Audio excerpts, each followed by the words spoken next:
Hello viewers, இனி நம்ம பார்க்க போகிறது betrothed to my sister ex episode 7 பத்தி தான் பார்க்க போறோம். எபிசோட் 6 அதுக்கு முன்னாடி எபிசோட் பார்க்கலனா பிளேலிஸ்ட் லிங்க் தரேன், மறக்காம போய் பார்த்துருவாங்க. நம்ம சேனலுக்கு புதுசாக வந்திருந்தா சேனலை மறக்காம சப்ஸ்கிரைப் பண்ணிட்டு பாருங்க. வாங்க நம்ம ஸ்ட்ரெயிட்டா வீடியோக்குள்ள போகலாம்.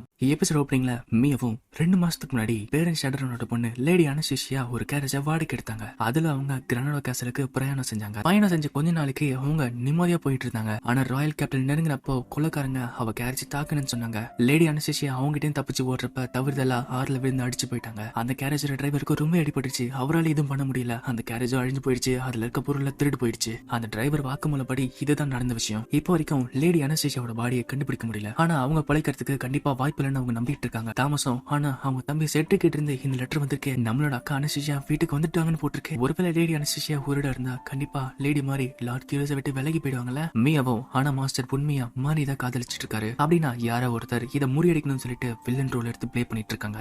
இதுக்கிட்ட தாமசம் அப்படின்னா ஒருவேளை மிஸ் அனஸ்தீசியா உயிரோட இருந்தாங்கன்னா நீங்க அவளை ஏதாச்சும் பண்றீங்களா? மியாவோ இல்ல, மாஸ்டர் வயலண்ட் யூஸ் பண்ணக்கூடாதுன்னு சொல்லிட்டு எனக்கு தடை பண்ணிருக்காரு. அந்த அளவுக்கு எக்ஸ்ட்ரீமா இது பண்ண மாட்டேன் அப்படின்னு வச்சுக்கோயேன். இதுக்கிட்ட தாமசம் என்னது அப்படின்னு வச்சுக்கவா, நான் வீட்டுக்கு போயிருந்தேன், என்ன விட்டுங்க. மியாவோ பையனை எப்ப தனியா பண்ணக்கூடாது, அது உனக்கு தெரியாதா? அதுவும் இல்லாம இந்த இன்வெஸ்டிகேஷன்ல புதர்ல இருக்க பாம்புகள்லாம் வெளியே வந்துதான் ஆகணும். மாரியும் மியா போன கொஞ்ச நாள் கழிச்சு கீரஸும் மாறி இதுக்கப்புறம் நான் உன்னிட்டு விலக்க போறதுல உனக்கு தேவையான எல்லா விஷயத்தையும் நானே பாத்துக்கிறேன். ஸ்டார்டிங்ல ஒரு மெய்ட் அவுட்ஃபிட் தான் போடலாம்னு நினைச்சேன். ஆனா அது எனக்கு செட் ஆகல. அதனால சொல்லிட்டு தான் இந்த பட்லர் விஷயத்தை போட்டிருக்கேன். ஆனா இந்த வீட்டுல இருக்க எல்லா லேடி மேய்ச்சடியும் நீ நல்லா பழகிட்டு இருக்கல அப்படின்னு சொல்ல மாறியுமே ஆமா ரொம்ப நேரத்துக்கு நான் அவங்க கூட தானே இருக்கேன், அதனாலதான் அவளை நெருங்கி பழகிட்டு இருக்கேன். கீரஸும் அப்படிதான் நான் நினைக்கிற மாதிரி உன் கூட அந்த அளவுக்கு நெருங்கி பழகணும். அதனாலதான் உன்னொரு அட்டனண்டா நான் மாறி இருக்கேன். இதை பார்த்து மாரிக்கும் என்ன சொல்றதுன்னே தெரியல. இப்ப கீரஸுமே மாரிக்கு தேவையான விஷயங்களை செஞ்சுட்டு இருக்காரு. சரி, அடுத்த விஷயம் ட்ரெஸ் தானே அப்படின்னு சொல்ல இதுக்கிட்டு மாதிரியும் என்னது ட்ரெஸ் பண்ணி விட போறாரா? கீரஸும் சரி உனக்கு எந்த கலர் பிடிக்கும் அப்படின்னு சொல்லிட்டு போறப்ப சிசிலியா ஒரு எட்டு விட்டுட்டு என்னோட ப்ராமிஸ நீங்க உடைச்சிட்டீங்க, நான் தான் ட்ரெஸ் பண்ணணும் உங்ககிட்ட சொன்னல,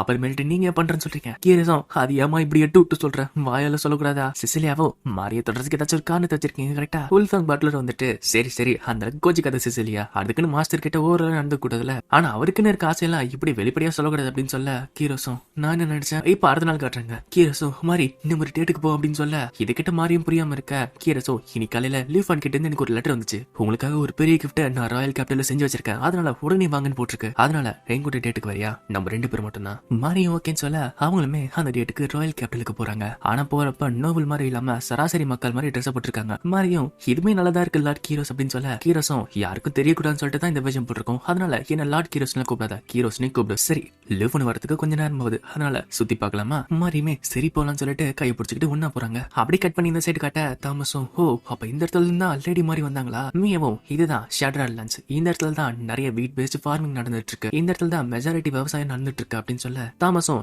நான் கேள்விப்பட்டேனே இவங்க ரொம்ப ஏழையான குடும்பம்னு, அதனால ஒரு காஞ்சி போன சின்ன வில்லேஜ் நினைச்சேன். மியாவோ இந்த நிலம் நல்லதான், ஆனா போர்லாம் முடிஞ்ச அப்புறம் அளவுக்கு அதிகமான டாக்ஸை இந்த நிலத்துல போட்டாரு. ஒரு நிலத்தை மெயின்டைன் பண்றதும் அதை ரொட்டேஷன்ல வச்சுக்கிறதும் ஒரு லார்டோட வேலை. ஆனா இதெல்லாம் பார்த்தா இந்த நிலத்தோட லார்டு பேரன் சரியாவே வேலை செய்யலன்னு தெரிய வருது. இப்போ ஒரு இடத்துக்கு போவ தாமஸும் நம்ம எங்க இருக்கோம்னு கேட்க மியாவுமே இப்போ நம்ம மாரியோட பழைய ஸ்கூலுக்கு வந்திருக்கோம். இப்போ அவளுமே கேள்வி கேட்க போவ அங்க இருக்கிறவருமே ஆமா நீ யாரு, நீ ஏதாச்சும் புது ஸ்டூடெண்ட் அப்படின்னு சொல்லிட்டு கேட்க மியாவும் திருப்பி ஒரு விஷயத்தை மாத்திக்கிட்டு நான் ராயல் கேபிட்டல்ல இருந்து ஃபார்மிங் பத்தி கருத்துக்கு வந்திருக்கேன், அதனால இங்க இருக்க ஸ்டூடெண்ட்ஸ் கிட்ட அந்த விஷயத்துல நான் கேட்க ஆசைப்படுறேன், உங்களுக்கு தெரிஞ்ச பொண்ணுங்க இங்க யாராச்சும் இருக்காங்களா அப்படின்னு சொல்லிட்டு கேட்க போன வருஷம் பேரன் ஷடரனோட பொண்ணு இந்த ஸ்கூல்ல தான் படிச்சாங்க. மியாவோ என்னது ஒரு பேரனோட பொண்ணா, அப்பனா நான் அவங்க கிட்டே கேட்டுக்கிறேன். அந்த கிளர்க்கும் அந்த பேரன் பொண்ணு கூடயே இங்க இருக்க ஹோட்டல்ல பாத்துக்கிற ஒரு பொண்ணுமே வந்து படிச்சா, ஆனா பாதிலே ராயல் கேபிட்டல்ல வேலை இருக்குன்னு சொல்லிட்டு போயிட்டா, அவளோட பேரு காரின்னு நினைக்கிறேன் அப்படின்னு சொல்ல இதுக்கிட்டு மியாவுமே அப்படின்னா எனக்கு தேவையான காரணம் கிடைச்சிருச்சு. இப்ப மியாவும் அந்த கரீனாவோட வீட்டுக்கு போயிட்டு நீங்க கரீனாவோட அம்மா தானே, நான் ராயல் கேபிட்டல்ல இருந்து வந்த ஒரு டிடெக்டிவ், உண்மைனா உங்க பொண்ணு ஒரு பெரிய விஷயத்துல மாட்டிக்கிட்டா, அதனால அவ அட்டன் பண்ண ஸ்கூலோட ஐடென்டி கார்டு எனக்கு வேணும். அவளுமே அந்த ஐடியா வாங்கிட்டு போயிட்டு இருக்க தாமஸும் எப்பா இந்த மாதிரி காரணம் எல்லாம் சொல்லி எப்படியோ வாங்கிட்டீங்களே? மியாவும் நானும் போயிலாம் சொல்லியே போலீஸை தவிர்த்து நானுமே இன்வெஸ்டிகேட் பண்ணிட்டு இருக்கேன்ல, அப்ப நானுமே ஒரு டிடெக்டிவ் தானே, அதுவும் இல்லாம அந்த கரீனாங்கிற பொண்ணு இதுல இன்வால்வ் ஆயிருக்கானே தெரியல, அதனால அதையுமே சேர்த்து போமே. ஆனா கவலைப்படாத, இதுக்கப்புறம் தான் பெரிய பெரிய பொய்யே ஆரம்பிக்க போகுது.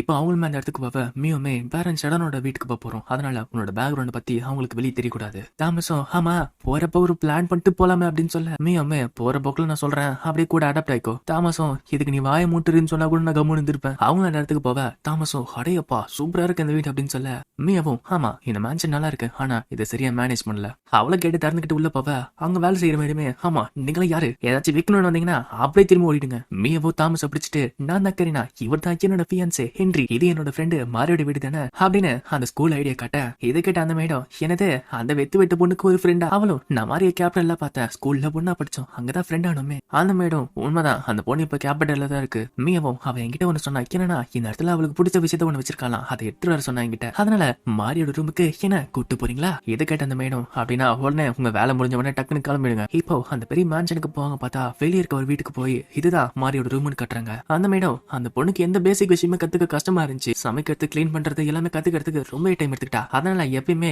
இங்கே தூங்க ஆரம்பிச்சிட்டா. மியாவும் ஆமா இதுக்காக மாதிரி இவ்வளவு கஷ்டப்பட்டு வேலை செய்யணும். இதை கேட்ட அந்த மேடம் என்னது எதுக்கா? அவ அந்த அளவுக்கு அழகு இல்ல, அதனாலதான் அழகே இல்லாத பொண்ணுக்கு வேற என்ன தளபதி இந்த மாதிரி வேலை செஞ்சுதானே ஆகணும். மியாவும் சரி அவ எப்போதுல இருந்து அழகா இல்லாம இருந்தா அப்படின்னு சொல்லிட்டு கேட்க அந்த மேடுமே எப்போதுல இருந்தா அவ பிறந்ததுல இருந்து அப்படித்தானே. லேடி அன்னசியாவை கம்பேர் பண்ணா அவளா சரியான ஒரு வித்து வெட்டு தான். அவளோட பாட்டி லேடி சாஷா மட்டும் தான் அவளுக்கு அன்பை கட்டிட்டு இருந்தாங்க. இப்போ அந்த இடத்துக்கு மாரியோட தம்பி செட்ரிக் கூடி வந்துட்டு அக்கா மாதிரி திரும்பி வந்துட்டீங்களான்னு சொல்லிட்டு கத்த. ஆனா அந்த இடத்துல மாறி இல்ல. இதை பார்த்து அவனு ஷாக்காவ பின்னாடி அவங்க அப்பா அம்மா செட்ரிக் இங்க என்ன பண்ணிட்டு இருக்க? ஆமா நீங்க ரெண்டு பேரும் யாருன்னு சொல்லிட்டு கேட்க இதை பார்த்து தாமஸ் தன்னோட முகத்தை மறைக்க. ஆனா மியோமே உங்களை பார்த்ததுல ரொம்ப சந்தோஷம், நான் தான் கரீனா பர்டன், நான் மாரியோட டியர் ஃப்ரெண்டு. அந்த ஐடியெல்லாம் செக் பண்ணிட்டு அவங்க அப்பாவுமே இப்போ எனக்கு புரியுது எதுக்காக வந்திருக்கீங்கன்னு. அந்த டானியா மேடு எப்போதாலும் ஜோக் பண்ணிட்டு இருப்பா. இது ஒன்னும் மாரியோட ரூம் கிடையாது, இது வெறும் ஒரு ஸ்டோரேஜ் ரூம் மட்டும் தான். என்னோட டார்லிங் மாரியோட ரூம் இது கிடையாது. உங்களுக்கு மேன்ஷனை நான் சுத்தி காட்டுறேன். அவரும் அந்த மேன்ஷனை சுத்தி காட்டுறப்ப மாரிக்கு இந்த மாதிரி ஃப்ரெண்ட் இருக்குன்னு எனக்கு இப்பதான் தெரியும். முதல் முறையா இப்பதான் வீட்டுக்கு வராங்க. அவ எப்போதாலும் புக்கு படிச்சுக்கிட்டு எப்பவுமே உருன்னு இருப்பா. அவ கூட எப்படி ஃப்ரெண்ட் ஆனீங்க அப்படின்னு சொல்ல மியோவுமே அட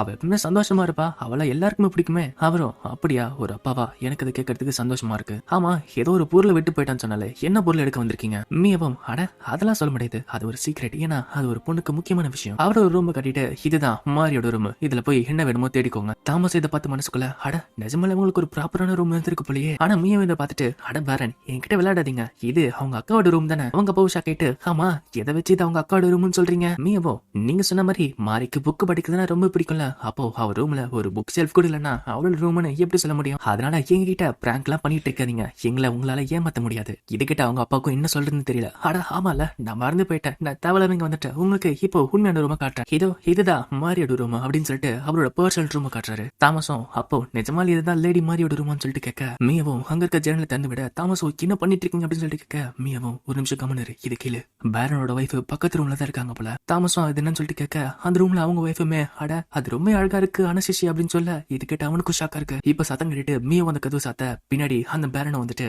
அட என்ன மன்னிச்சிருங்க, இன்னைக்கு ஃபேமிலி அவுட்டிங்க்கு நாங்க ஒரு ஃபேமிலியை வெளியே போறோம், அதனால இன்னைக்கு நீங்க எங்கிருந்து கிளம்புறீங்களா? இது கிட்ட மேவும் அட அப்படின்னா சரி நாங்க அப்போ இங்கிருந்து கிளம்புறோம். அவங்க அப்பாப்போ அப்படின்னா இந்த மெசேஜ மாறிக்கிட்டு சொல்லுங்க, அவளுக்கு முக்கியமான விஷயம் இருக்குன்னா அவளே வந்து எடுத்துக்க சொல்லுங்களேன். இது கிட்ட மேயாம அது உண்மைதான், ஆனா மாறி ரொம்ப பிஸியா இருக்காளே, ஏன்னா அவங்க என்கேஜ்மெண்ட் செரிமனி ஆகிறதுக்கு இன்னும் ஒரு மாசம் தானே இருக்கு. இது கிட்ட அவங்க அப்பாவும் அது உண்மைதான், ஆனா அந்த செரிமனி இன்னும் நடக்கலனா அவ என்கேஜ் ஆகல தானே. அந்த பொண்ணு எனக்கு மட்டும் தான் சொந்தம், அவளை அவ்வளவு சீக்கிரத்துல யாருக்கும் கொடுக்க மாட்டேன். மீயாவோ அப்போ மாறி உங்களுக்கு அந்த அளவுக்கு முக்கியமா? இது கேட்ட அப்படின்னு சொல்லலாம் சொல்ல பின்னாடி அவளோட வைஃப் வந்துட்டு அட கெஸ்ட் வந்திருக்காங்களா, நான் டீ ரெடி பண்றேன் அப்படின்னு சொல்ல அவரும் இல்ல அவங்க இப்ப கிளம்புறாங்க, அதனால நம்மளும் இப்ப கிளம்பணும்ல. ஓ அப்ப நம்ம வெளியே போறோமா, ஒரு நிமிஷம் அப்படின்னு சொல்லிட்டு பக்கத்து ரூம்ல போயிட்டு அனசிஷியா நல்ல பொண்ணா இங்கே இருக்கணும், ஆமா வெளியே போயிட்டு வர அப்படின்னு சொல்லிட்டு வெளியே வராங்க. இப்ப பேரன் ஷெடர்னு ஒரு வைஃப் செட்ரிக்கும் அங்க இருந்து கிளம்ப மியோமே அங்க இருந்து கிளம்புறா. மியோவை போறப்ப அவங்க போன கொஞ்ச நேரம் கழிச்சு திருப்பி நம்ம மேன்ஷனுக்கு போவோம். இப்ப அவங்களுக்கு தெரியாம மேன்ஷன் உள்ள போறா. தாமஸும் அந்த லாக் பிக் பண்றது பார்த்து ஆமா மியோ நிஜமாலே நீ ஒரு மெய்டு தானே. இப்போ மியோமே அந்த லாக் உடச்சுக்கிட்டு அந்த ரூம்ல போயிட்டு லேடி அனசிஷியா அப்போ நீங்க நிஜமாலே பொழைச்சிட்டீங்க போலயே, ஆனா எந்த வித ரியாக்ஷன் வராம இருக்க அவளுமே அந்த கர்டன் எடுத்து பாக்குறா. அப்புறம் தெரியுது அவங்க அம்மா அனசிஷியா இவ்வளவு நேரம் கொஞ்சிட்டு இருந்தது ஒரு பொம்மைன்னு. இப்போ அவங்களும் அங்க கிளம்ப தாமஸும் ஒரு வேளை லேடி அனசிஷியா இருந்ததுனால அந்த ஷாக்ல அவங்க வைஃப் இந்த மாதிரி பொம்மையை வச்சுக்கிட்டு இந்த மாதிரி பண்ணிட்டு இருக்காங்க போல. மேயவோ நீ நினைக்கிற மாதிரி இல்ல, அவங்களுக்கு பைத்தியம் பிடிக்கல, அவங்களுக்கு அது பொம்மை நல்லாவே தெரியும். இந்த பொம்மையை ரீசெண்டா தான் உருவாக்கி இருக்காங்க, எனக்கு தெரிஞ்சு அந்த பேனரோட வைஃப் தான் பார்த்து பார்த்து இந்த பொம்மை உருவாக்கி இருக்காங்கன்னு நினைக்கிறேன்.